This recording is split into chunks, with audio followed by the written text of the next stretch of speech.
ಇನ್ನು ಮೃತ ಭುವನ ಅವರ ಮದುವೆಗೆ ತಯಾರಿ ನಡೆಸ್ತಾ ಇತ್ತಂತೆ ಕುಟುಂಬ.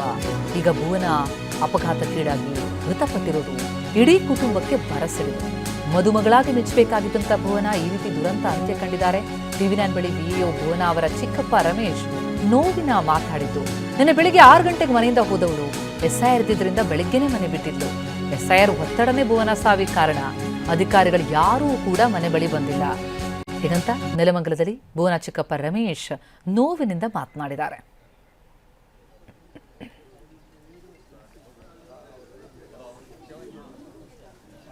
ಭುವನ ಸಾವು ಇಡೀ ಕುಟುಂಬಕ್ಕೆ ಬರಸಿಡಿದು.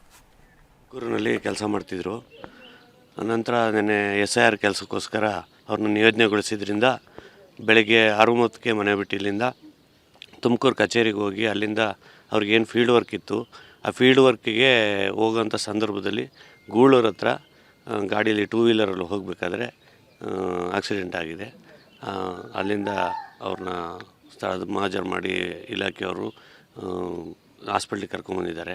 ಕರ್ಕೊಂಬಂದಮೇಲೆ ಅಲ್ಲಿ ಚಿಕಿತ್ಸೆ ಫಲಕಾರಿಯಾಗದೆ ಅವರು ಮರಣ ಹೊಂದಿದ್ದಾರೆ. ಇವತ್ತು ನಾವು ಇಲ್ಲಿ ನಮ್ಮ ಒಕ್ಕಲಿಗರ ಸಂಪ್ರದಾಯದಂತೆ ನಾವು ಅಂತ್ಯಕ್ರಿಯೆಯನ್ನು ಸುಮಾರು 10ರಿಂದ 10:30 ಒಳಗಡೆ ನಾವು ಮಾಡ್ತಾಯಿದ್ದೀವಿ ಸರ್. ಬಸ್ಸಲ್ಲಿ ಹೋಗೋರು ತುಮಕೂರಿಂದ ಅಲ್ಲಿ ಗಾಡಿ ಇಟ್ಕೊಂಡಿದ್ರು. PGನಲ್ಲೂ ಒಂದಷ್ಟು ದಿನ PGನಲ್ಲಿ ಕೂಡ ಇದ್ದರು. SIR ಒತ್ತಡದಿಂದನೇ ಅವ್ರಿಗೆ ಇಷ್ಟೆಲ್ಲ ಆಗ್ತಾಯಿದೆ ಸರ್. ಇವತ್ತು ಇಲಾಖೆಯಲ್ಲಿ ಕೆಲಸ ಮಾಡ್ತಾಯಿರ್ತಕ್ಕಂಥ ಎಲ್ಲ ನೌಕರರು ಕೂಡ ತುಂಬ ಒತ್ತಡ ಇದೆ. ಸುಮಾರು ಒಂದು 8 ವರ್ಷದಿಂದ ಕೆಲಸ ಮಾಡ್ತಿದ್ರು. ಹಾಸ್ಪಿಟ್ಲ್ ಹತ್ರಕ್ಕೆ ಎಲ್ಲ ಇಲಾಖೆ ಮುಖ್ಯಸ್ಥರೆಲ್ಲ ಬಂದಿದ್ದರು.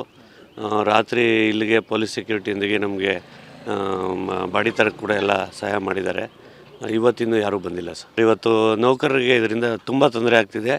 ಒತ್ತಡನ ಕಡಿಮೆ ಮಾಡಬೇಕು. ಅವ್ರಿಗೊಂದು ಲಿಮಿಟೆಡ್ ಪೀರಿಯಡ್ ಅಂತ ಇರಬೇಕು.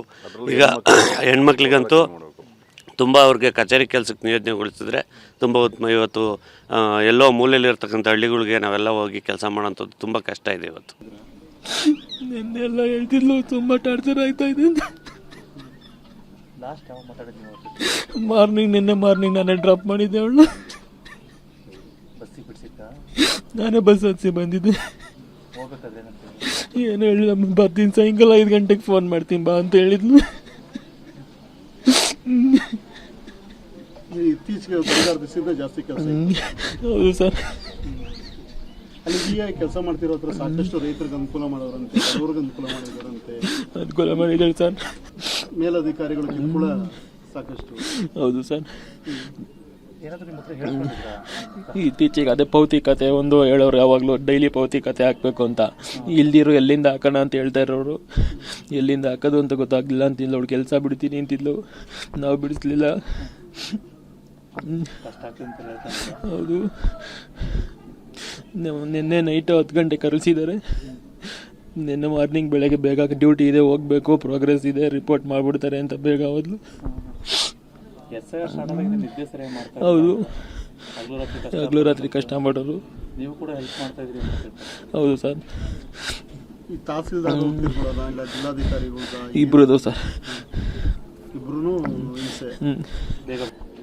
ನಾವು ಮಾತಾಡಿರಲಿಲ್ಲ, ನಮಗೆ ಗೊತ್ತಿರಲಿಲ್ಲ. ನಮಗೆ ನಾವಲ್ಲಿ ಒಂದು 15 ದಿವಸ ಮುಂಚೆ ಮಾತಾಡಿದ್ದು. ಏನು ಹೇಳಿ, ಹುಷಾರು ಚೆನ್ನಾಗಿದ್ಲು. ಹುಷಾರಾಗಿದ್ಲು. ಫಂಕ್ಷನ್ಗೆ ಬಂದಿದ್ಲು, ಚೆನ್ನಾಗೇ ಇದ್ಲು. ಚೆನ್ನಾಗಿ ಓಡಾಡ್ಕೊಂಡು ನಗ್ನಾಗ್ತಾ ಖುಷಿಯಾಗಿದ್ಲು. ಸಾಕಿದ್ದ ಚೆನ್ನಾಗಿ. ಇತ್ತು. ಇದ್ದು ಹುಡುಕ್ತಿದ್ದು. ಎಲ್ಲ ನೋಡ್ತಾ ಇದ್ದ, ಬರ್ತಾಯಿದ್ರು.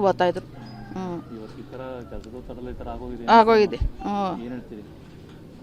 ಏನು ಪರಿಹಾರ ಕೊಡ್ಬೇಕಲ್ವ ಮಗಿಗೆ? ಏನಾನ ಒಬ್ರು ಮನೆಗೆ ಕೆಲಸ ಕೊಡಿಸಿ ಹುಡ್ಗಂಗೆ ಪಾಪ ಏನ. ಮಗಿಗೆ ಗಂಡು ಮಗ ಐತೆ, ಏನು ದಾರಿ ಮಾಡ್ಬೇಕಲ್ವ? ಮಗಳನ್ನ ಓದ್ಲು ಮಗಂಗ ತಮ್ಮಂಗ ಕೆಲಸ ಕೊಡಿಸ್ಬೇಕಲ್ವಂತ. ನಾವು ಎತ್ತಿ ಆಡ್ಸಿ ಬಿಡಿಸಿದ ಮಗು ಚೆನ್ನಾಗಿ ಓದ್ತಿದ್ರು. ಏನೋ ಗೌರ್ಮೆಂಟ್ ಕೆಲಸ ಸಿಕ್ತು ಅಂತ ಕೆಲಸಕ್ಕೆ ಕಳ್ಸಿರು. ಬಸ್ಸಾಗ ಹೋಗೋರು, ತುಮಕೂರಿಂದ ಗಾಡಿಗೆ ಹೋಗೋರು. ಇಲ್ಲ ಬರೋರು ತಿರ್ಗ ಫಂಕ್ಷನ್ ಮಾಡಿದ್ದ, ಆ ಫಂಕ್ಷನಿಗೆ ಬಂದಿದ್ರು. ನಮ್ಮೂರು ತುಮಕೂರು ತಾಲೂಕು ಗೂಳೂರು ಹೋಬಳಿ ಉಳ್ಳೇನಹಳ್ಳಿ ಅಂತ ಅಂದು ನಮ್ಮೂರಾಗಿ ಕೆಲಸ ಮಾಡ್ತಾರೆ ಸರ್. 1 ವರ್ಷದಿಂದ ಆನೆಸ್ಟಾಗಿ ಕೆಲಸ ಮಾಡೋರು ಸರ್. ರೈತರ ಬಗ್ಗೆ ಸ್ಪಂದಿಸೋರು. ಅಕಸ್ಮಾತ್ ಅವ್ರ ಹತ್ರ ಜಿರಾಕ್ಸ್ ಮಾಡಿಸ್ಕೊಂಬರಪ್ಪ ಅಂದರೆ ಅವ್ರು ಮಾಡಿಸ್ಕೊಂಬರಲ್ಲ ಅಂತ ಅವರೇ ಮಾಡಿಸ್ಕೊಂಬಂದು ಕೆಲಸ ಮಾಡಿಕೊಟ್ಟವ್ರು ಸರ್. ಅಂಥವು ಸಹಾಯಕ ಇದ್ರ ಜೊತೆಗೆ ಅವ್ರ ಫೋನು ಕಾಸಾಗೋಯ್ತು ಕರೆನ್ಸಿ ಮೇಡಮ್ ಅಂದರೆ ಕರೆನ್ಸಿ ಹಾಕ್ಸಿ ಫೋನ್ ಮಾಡಿ ಅವ್ರ ಹತ್ರ ಕಾಂಟ್ಯಾಕ್ಟ್ ಮಾಡೋ ಸರ್.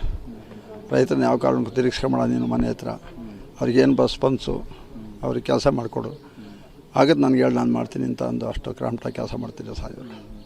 ನಮ್ಮ ಉಳ್ಳೇನೆ ಹುಟ್ಟಿದಾಗಿಂತ ಇಂಥ ಸಹಾಯಕಿ ಖಂಡಿತ ಬಂದಿಲ್ಲ ಸರ್ ವಿ ಎ. ಹ್ಞೂ ಸರ್, ಬಾಳಿ ಬೆಳಕಬಾಗದು ಒಳ್ಳೆಯ ಹೆಸರು ಬೆಳೆಸ ಸರ್. ನಮ್ಮ ತುಮಕೂರು ತಾಲೂಕು ಗೂಳೂರು ಬಳಿ ಉಳ್ಳೇನಹಳ್ಳಿ ಒಳಗೆ ಎಲ್ಲ ಹೃದಯನ ಗೆದ್ದ ಸರ್ ಇವಳಿಗೆ. ಅವರ ಸಿಬ್ಬಂದಿ ವರ್ಗಕ್ಕೂ ಅಷ್ಟೇ ಸರ್, ಎಲ್ಲರ ತನುಮಾನ ಗೆದ್ದ ಸರ್. ಏನು ಚಾತುರ್ಯ ಬದುಕಬೇಕಾದಿಂತ ಆಘಾತ ಆಗೋಯ್ತು ಸರ್, ಮರಿಲಾರ್ದ ನಷ್ಟ. ಸರ್ಕಾರದಲ್ಲಿ ಬೆಳಗಿನ ಜಾವ 6 ಗಂಟೆಗೆ ಕೆಲಸ ಹೋಗ್ಬೇಕು, 6 ಗಂಟೆಗೆ ಕೆಲಸ ಮಾಡೋ ಇವ್ರು ಹಂಗೆ ಮಾಡ್ತಾರೆ ಸರ್ ಅಧಿಕಾರಿಗಳು. ಅವ್ರು ಮಾಡಿ ತೋರಿಸ್ಬೇಕು ತಾನೆ ಇವ್ರು ಮಾಡ್ಬೇಕು ಅಂತ ಹೇಳೋಕ್ಕೆ. 6 ಗಂಟೆ ಹೋಗೋದು ಇಲ್ಲೇ ನನ್ನ ಮಗನಿಂದ ಹೋಗ್ಬೇಕಾರೆ ಟೈಮ್ ಎಷ್ಟಾಗ್ತದೆ ಸರ್. ಎದ್ದು ನಿದ್ಗೆಟ್ಟು ಹೋಗಿ ಅಲ್ಲಿಂದ ಹೋಗಿ ಮಾಡಿ ಅದು ಎಷ್ಟು ಸರಿ ಸರ್, ಅದು ಅವ್ರಿಗೆ ಅರ್ಥವಾಗಬೇಕು ಸರ್. ಅದನ್ನು ಎಲ್ಲ ಇವರ ಇದಕ್ಕೋಸ್ಕರ ಒಂದು ಒಳ್ಳೆ ಕೆಲಸಗಾರನ ಮತ್ತು ಒಳ್ಳೆ ಕೆಲಸಗಾತಿಂದ್ರೆ ಸರ್ ಇನ್ನು ಹೇಳ್ಬಾರ್ದು ಸರ್. ಅದು ಅವರು ನಮಗೆ ಇಷ್ಟೊಂದು ಆಘಾತ ಇದ್ರೆ ಅವ್ರ ತಾಯಿ ತಂದಿಗೆ ಏನಾಗಿ ಸರ್, ಒಬ್ಬಳೇ ಮಗಳದು ಮದುವೆ ಕೊಡೋಕಂತ ಇದ್ದರೆ ಸರ್, ಒಳ್ಳೆ ಗಂಡು ನೋಡಿ ಹಂಗಾಗಿ ನೋಡಿ ಸರ್ ಇಂಥ ಆಘಾತ ಆಗೋಗ್ಬಿಟ್ಟೆ ಸರ್. ಇನ್ನು ಗ್ರಾಮ ಆಡಳಿತಾಧಿಕಾರಿಯಾಗಿದ್ದಂತಹ ಭುವನ ಅವರ ಸಾವಿಗೆ ಒತ್ತಡದ ಕೆಲಸವೇ ಕಾರಣ ಅನ್ನುವಂತಹ ಆರೋಪ ತುಮಕೂರು ತಹಶೀಲ್ದಾರದ್ದು ಎನ್ನಲಾದಂತಹ ಒಂದು ಆಡಿಯೋ ವೈರಲ್ ಆಗಿದೆ. ಬೆಳಗ್ಗೆ 6 ಗಂಟೆಗೆ ಕೆಲಸಕ್ಕೆ ಬರುವಂತೆ ಅಧಿಕಾರಿಗಳು ಸೂಚನೆ ಕೊಟ್ಟರು. 6:30ಕ್ಕೆ ನಿಗದಿತ ಸ್ಥಳದಲ್ಲಿ ಕೆಲಸ ಆರಂಭಿಸುವಂತೆ ಸೂಚನೆ. ವಿಎಒ ಭುವನಾಗೆ ತಹಶೀಲ್ದಾರ್ ರಾಜೇಶ್ವರಿ ಸೂಚಿಸಿದ್ದಾರೆ ಎನ್ನುವಂತಹ ಆರೋಪ ಕೇಳಿಬರ್ತಾ ಇದೆ. ವಿಎಒ ಭುವನಾಗೆ ಕಿರುಕುಳ ಕೊಟ್ಟಿದ್ದವರ ವಿರುದ್ಧ ಕ್ರಮ ಆಗಬೇಕು ಅನ್ನುವಂತಹ ಒತ್ತಾಯ ಕೇಳಿಬರ್ತಾ ಇದೆ.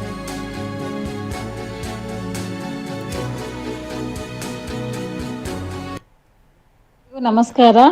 ಎಲ್ಲ ವಿಲೇಜ್ ಅಕೌಂಟೆಂಟ್ಗಳ ಗಮನಕ್ಕೆ ಮಾನ್ಯ ಉಪವಿಭಾಗ ಅಧಿಕಾರಿಗಳ ಆದೇಶದಂತೆ ನಾಳೆ 6:30ಗೆ ತಾವೆಲ್ಲರೂ ಇರಬೇಕು. ನಾನು 7:30ಗೆ ರಿಪೋರ್ಟ್ ಸಬ್ಮಿಟ್ ಮಾಡ್ತಾ ಇದ್ದೀನಿ. ಎಲ್ಲ ವಿಲೇಜ್ ಅಕೌಂಟೆಂಟ್ಸು, BLOಸು, ಡಿಸ್ಟ್ರಿಕ್ಟ್ ಲೆವೆಲ್ ಆಫೀಸರ್ಸು ಎಲ್ಲರೂ ಇದ್ದಾರೆ ಅಂತ ನಾವು ಸರ್ಟಿಫೈ ಮಾಡಬೇಕಾಗುತ್ತೆ, ನಾವು ಮತ್ತು AC ಮೇಡಮ್ ಅವರು. ಆದ್ರಿಂದ ತಾವೆಲ್ಲರೂ ಫೀಲ್ಡಲ್ಲಿರಿ. ಮತ್ತೆ ಇನ್ನೊಂದು ಏನು ನಿಮಗೆ ವಿಚಾರ ಅಂತಂದ್ರೆ, ಸರ್ಪ್ರೈಸ್ ವಿಸಿಟು AC ಮೇಡಮ್ ಅವರು, TC ಮೇಡಮ್ ಅವರು ಅಥವಾ ನಾವು ಮತ್ತೆ ಡಿಸ್ಟ್ರಿಕ್ಟ್ ಲೆವೆಲ್ ಆಫೀಸರ್ಸ್ ಯಾರು ಡೆಸಿಗ್ನೇಟೆಡ್ ಮಾಡಿದ್ದಾರೆ ಅವರು ಎಲ್ಲ ಬರ್ತಾ ಇರೋದ್ರಿಂದ ತಮ್ಗೆಲ್ಲರೂ ಸರ್ಪ್ರೈಸ್ ವಿಸಿಟ್ ಇರುತ್ತೆ. ತಾವು BLOಸ್ಗೆಲ್ಲ ಕಮ್ಯುನಿಕೇಟ್ ಮಾಡಿ. ಸೊ ತಾವು ಫೀಲ್ಡಲ್ಲಿರಿ. ಇಲ್ಲಿ ಯಾರು ಫೀಲ್ಡಲ್ಲಿ ಇಲ್ಲ ಅಂತ ತಮಗೆ, ಯಾಕೆ ಆಲ್ರೆಡಿ ನಿಮಗೆಲ್ಲ ಮಾಹಿತಿ ಕೊಟ್ಟಿದ್ದೀವಿ ನಾವು. ಫೀಲ್ಡಲ್ಲಿ ಇಲ್ಲ ಅಂತಾನೆ ನಾನು ಏನಿಲ್ಲ ರಿಪೋರ್ಟ್ ಮಾಡ್ತೀನಿ ಅಷ್ಟೇ ಹೈಯರ್ ಆಫೀಸರ್ಸ್ಗೆ. And it will be reviewed very very seriously. Thank you. Please pass this messages to the concerned BLO ಅವ್ರ ಜೊತೆ ಮಾತಾಡಿ ಅವ್ರಿಗೆ ಇದ್ರ ಬಗ್ಗೆ ಮಾಹಿತಿ ಕೊಡಿ. ಎಲ್ಲರಿಗೂ